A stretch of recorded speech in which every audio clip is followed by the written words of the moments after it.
salaamaaleykum mbokk yi kon man dama doon laaj maanaam lu jëm ci aj aji màkka ndax nit mën naa leb xaalis dem aji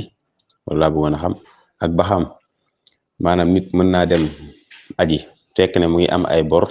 wala boog sax mu ngi bàyyi waa këram amuñu lu ñu lekk ak yu ni mel wala tamit pare it bëggoon naa laajaale ndax nit mën naa ajal moroomu nitam par exemple ndax doom mën naa ajal yaayam wala mu ajal papaam loolu laa bëggoon a xam. waaw salaamaaleykum wa rahmatullah mbokk yi ñu mel ni ñoo déggandoo li mbokk mi laaj nit de sañuta dem aji bàyyi koo xam ni moo ko war a dundal te jox ko lu mu ko dundal masal loolu nag ci islaam dañoo war a xool islaam ñan la gàll ni ñi yaa la war a dundal kon kiy aji màkka ñi mu war a dundal bàyyi leen fi war ne fee bàyyi loo xam ne day mat sëkk dem ak ñëw nit it waruta leb dem aji ndax sart ba moo waxoon ni al istitaa moo danga koy man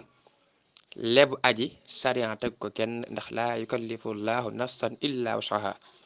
ginnaaw mënu ko rek wàcc na ko ñetteelu laaj bi muy laaj ndax nit mën naa ajalil moroomam ci mazhabul maliki yi dañuy wax ni bu fekkee nit ki daa faatu masalan doom ji bu baayam faatoo ndax mën na koo ajalil loolu xilaaful awlaa la te mooy mazhab bi dañ see ute gisin ndax aji daa bokk ci al amal al badaniya mbir yi nga xam ne mbiru jëmm la te mbir yooyee kenn du ko defal niyaaba bu fekkee ki muy ajalil faatuwul moo ngi dund waaye dafa feebar foofee la mazhab bi wax ne kon sib nañ ko kon sib nañ ki nga xam ne day ajali kuy dund waaye feebara tax mu koy ajalil bu fekkee nag moo ngi dund dara jotu ko mu koy ajalil foofee dafa araam ci mazhabu Malik wallahu taala alam